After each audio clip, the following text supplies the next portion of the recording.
Right, camera, battery, pocket, microphone, snacks. We're all good. Okay. Well, good afternoon, and well, it's been a little while since I've actually created a new video. You know how it is with life getting in the way and all that. And I just wanted to kind of have a bit of a catch up with you guys, go for a bit of a walk with you, and explore somewhere that we haven't been to today. I have got my camera with me, although the weather is grey. As you can tell, there's not really much definition in the clouds, but there's not much wind, and it's not forecasted to rain. So fingers crossed, if it isn't a photography video, it is just a chance to get out with you guys. Now, when having a look at places to go to, walks, routes, anywhere new, it can be a little bit daunting. Again, I've lived in Snowdonia for 4 years. I've been out and about to different places, and it never gets easier deciding where to go. And that kind of leads me on to the point of this video today, to be honest with you.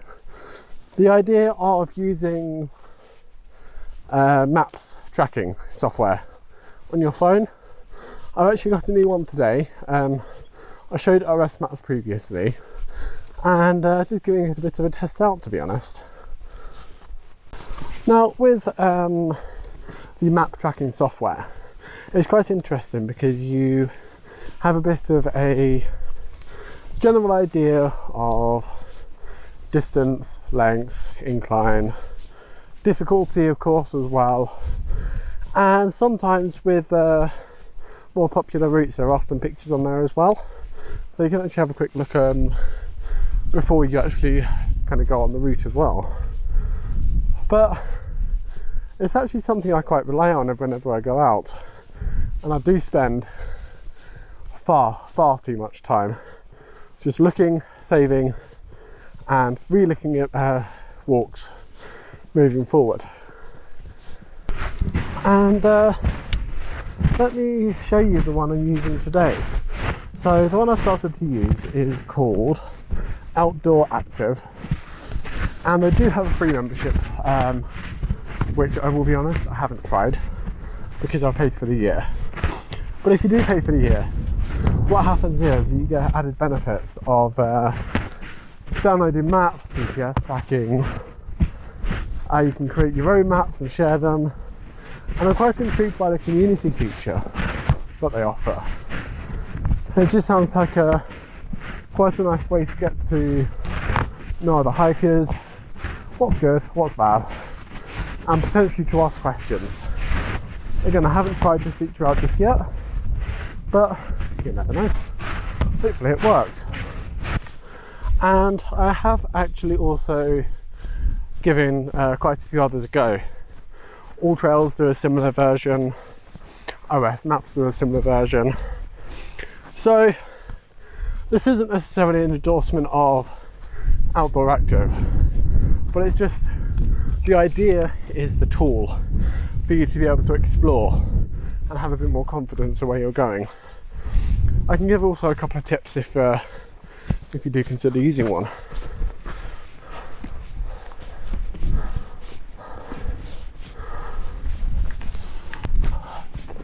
The first kind of tip I would like to give you, if at all possible, if again, this is assuming you do use them or want to use them and want to give them a go.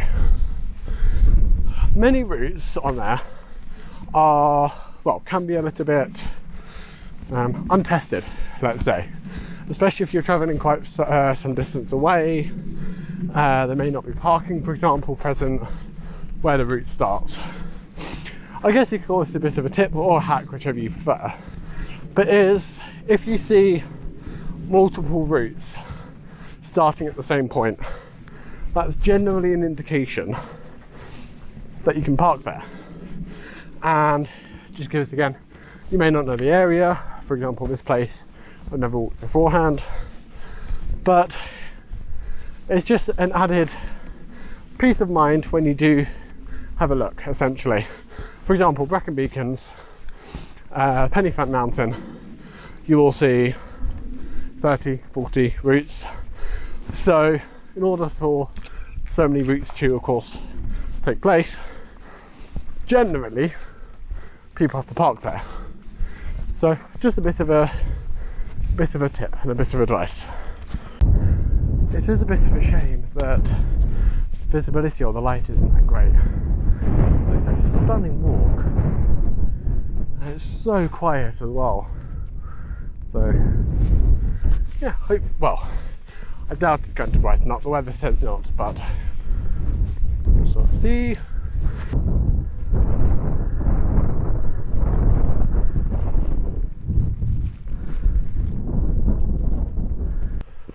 The next tip I'd actually give as well is it's great if you are going to a new location.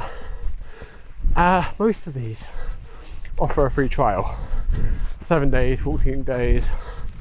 I think adult active is 28 days, and it just means that 1 minute. It just means that even if you're not going to use it forever, you can actually use it in the short term for the one journey if you're not going to use it anymore, and then cancel the membership.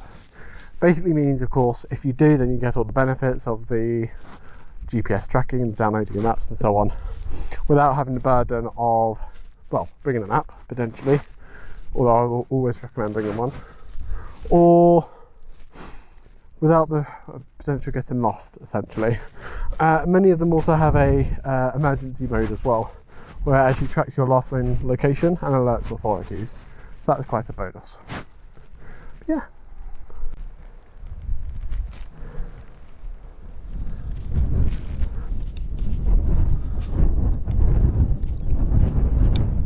There is no light here at all.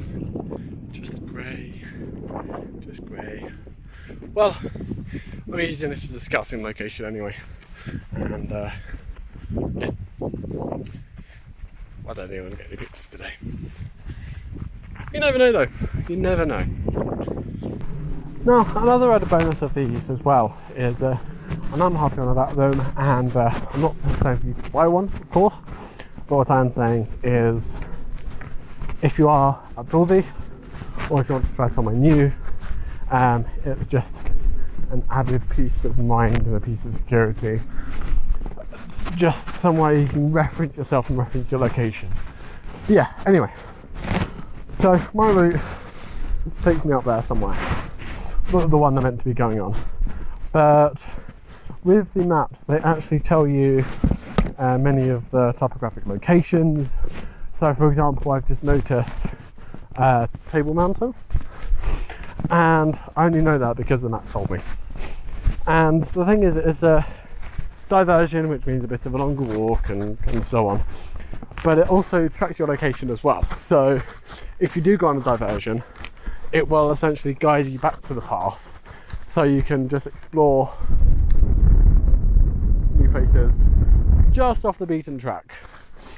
And as a photographer, that's one of my favourite aspects of this, where I kind of know that I want to go up there to take photos, for example, well, potentially to take photos or even to have a look.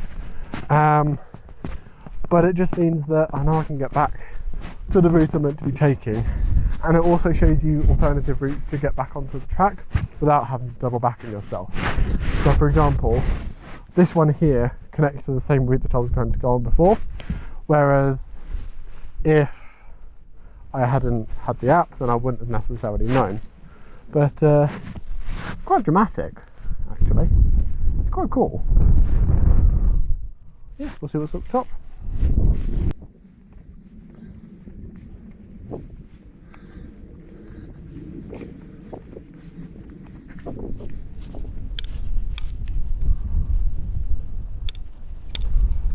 Okay, I got a little bit distracted.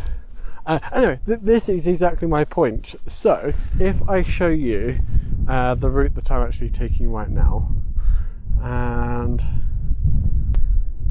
So as you can tell, the purple line is where I'm meant to be going, up there. But it did tell me about Table Mountain, as you may be able to see there, and it just tracks my location and essentially tells me how to get back on track to carry on the route moving forward. How cool is that? Don't judge my speed, I'm taking photos.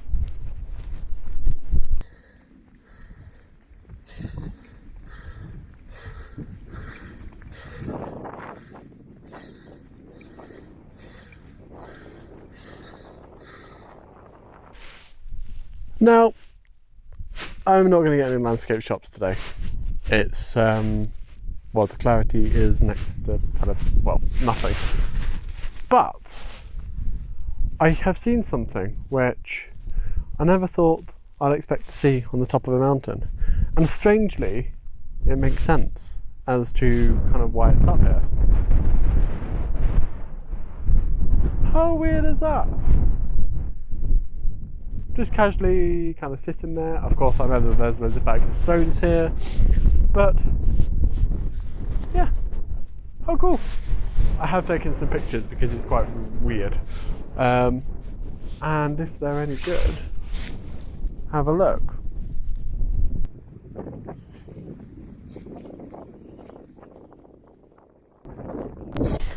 And another one. It's quite cool to see these up here actually, because I don't know, there's something kind of eerie about it. I mean, bear in mind, this is the view, and then you just see that in the middle of nowhere. Very cool. That was such an interesting place to go to. I don't know, maybe they're boring images, maybe, I don't know, but you don't really ever see diggers on the top of a mountain. And I mean, don't get me wrong, this isn't the most kind of strenuous mountain in the world to kind of go for a walk up, but it just seems so out of place. I thought it was interesting anyway. Let me know what you think. Should they be posted on other places, or should they be scrapped and taken to the depths of memories? Yeah, let me know what you think.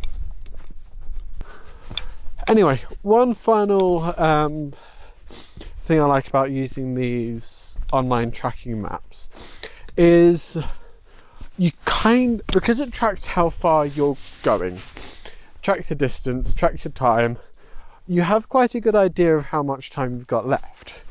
So what the time is at the moment, kind of 5:30 in the evening. Sunset's about 6:30, and it's not going to get any better. So I'm only about a third of the way through the walk, and that's partly because I got distracted and taken photos and, you know, other bits. But because you can visualize how far you've gone, I've taken the idea to go back on the same route that I came along. So I'm not actually going to complete the route today, but it's nice to know for the future, and again when it's better weather. But generally, I think that's one of my favorite things, parts about the kind of tracking app, is that, again, you know how far you've gone. I've got an hour until sunrise. I can either carry on and I can see how far I've got, and you have a good idea on how much time you have left. But alternatively, you can take into consideration the time and not get stuck in a bit of a pickle, as I just did with my words there. But they are some of the main reasons why I would recommend using the tracking apps. Again, I'm not trying to sell you something, I don't have endorsements, but it's more of a safety consideration for me and a confidence consideration that I kind of know where I'm going, even if the path isn't very clear. So yeah, that's my little rant on on the tracking apps. And well, hopefully this video has kind of convinced you to give one a go at least. Again, I pay for a subscription. I also find it great because you can plan your own routes, and I'm often doing that. But yeah, give it a go. And remember, it's free for 7 days or for the trial or whichever you want to go for. Some of them are actually free generally. The drawbacks of that are if you don't have signal, so you can't download maps. So if you don't have signal, I don't know if you'll be able to track as well where you're going. You're going to have to tell me on that one. But yeah, that was kind of the main point of this video. But now what I'm going to do is I'm just going to tell you a little bit about the walk really, and hopefully again show some pretty pictures of nothing.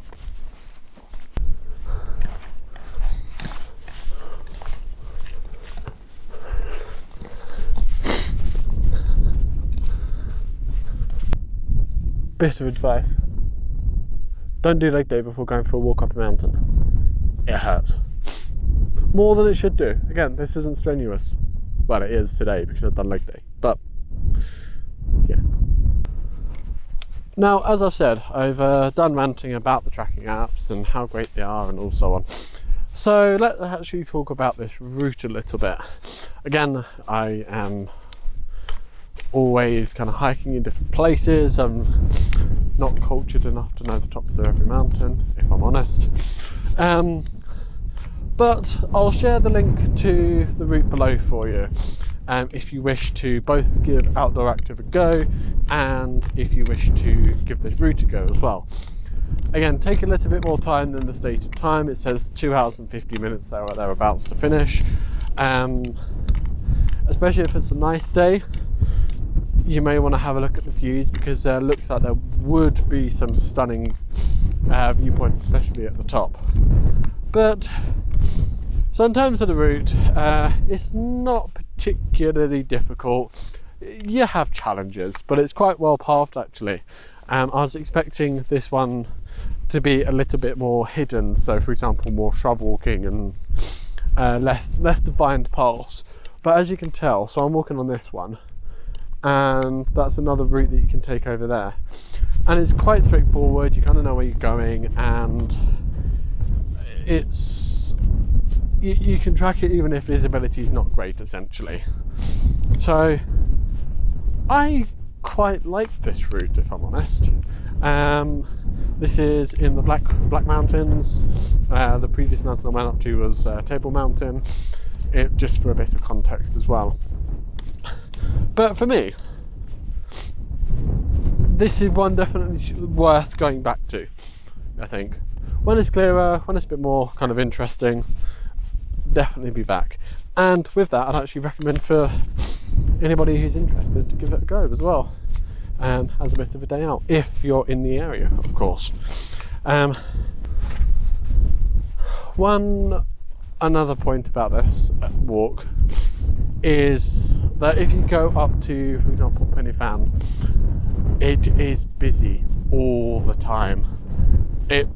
I went up and it was minus 12 degrees at the top or something silly like that, and you had dog walkers and children. It's ridiculous.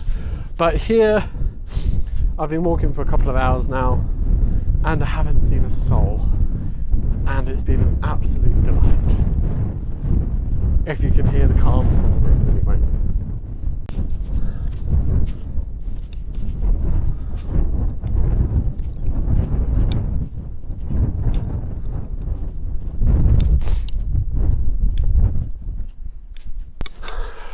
One thing I mentioned before is, of course, living in Snowdonia for kind of a few years, and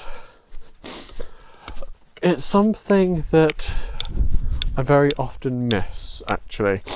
So Brecon Beacons, from my experience so far, again, I haven't been to every walk, I haven't been to every peak by far, but the Snowdonia Mountains, there are plenty of walks which are just as stunning as Snowdon. I would actually say more stunning than Snowdon. I'll show you a couple of pictures here. But another point is that, of course, don't go to Snowdon. There's a train there. There's a cafe at the top, and it's always busy. But you can go to the next mountain along, for example. Along kind of Crib is still quite busy. But other locations, my favourite mountain, Igan, I have pronounced that awfully, apologies, is my favourite mountain, and it's always quiet. You'll see people like walking around and so on, but it's vast and it's expansive, and you just feel like you're in another world. This is the first mountain I've been to in Brecon Beacons which has been quiet for the whole walk. I mean, don't get me wrong, the path does look well trodden, and I can imagine it gets very busy, but that solace that you see, I'm not sure if you can see the mountain in the background, the solace and the calmness, even with the wind, it's just lovely. It's just so nice, and definitely worth getting out for, even if the weather isn't the best in the world. So yeah, definitely recommend this route. That's long story short of it. I recommend this route. It's lovely, and yeah, if you like calm, quiet, and a bit of wide scenery, then I'm sure you'll like this one. But anyway, I know that this is typically aimed at being more of a photography channel, and I didn't really do anything about photography today, but that is because of the conditions, really. But either way, it's more for those who like hiking, the outdoors, nature, especially if you're kind of based in South Wales as well, or kind of Bristol or surrounding areas, or even visiting for a holiday. That's kind of what this video and this channel is kind of aimed for as well, to give inspiration, to give confidence, to try new places with you, and basically just to take you along the journey with me. So I hope you liked the video. Again, hopefully I do have some photos to share to you, but if not, do consider checking one of these apps out. Again, I'm not going to tell you which one.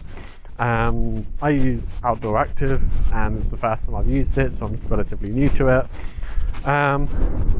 But if you do want to have this, give this walk a go, follow the link down below, and well, have fun. And if you don't go to this one, of course, check out the places as well.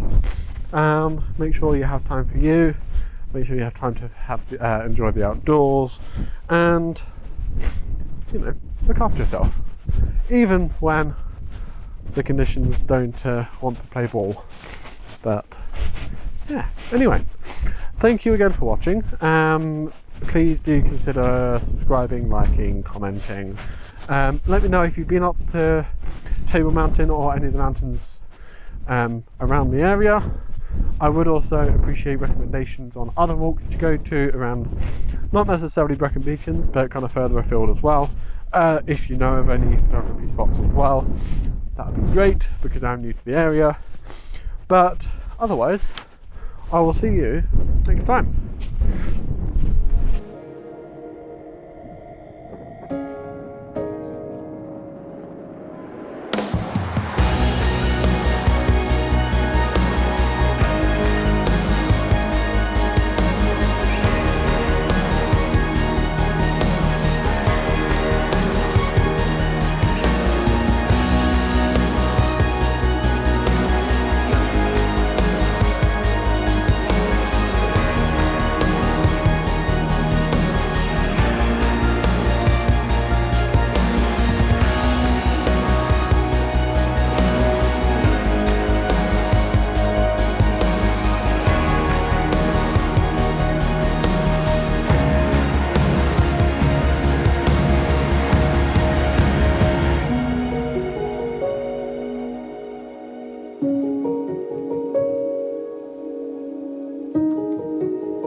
Thank you.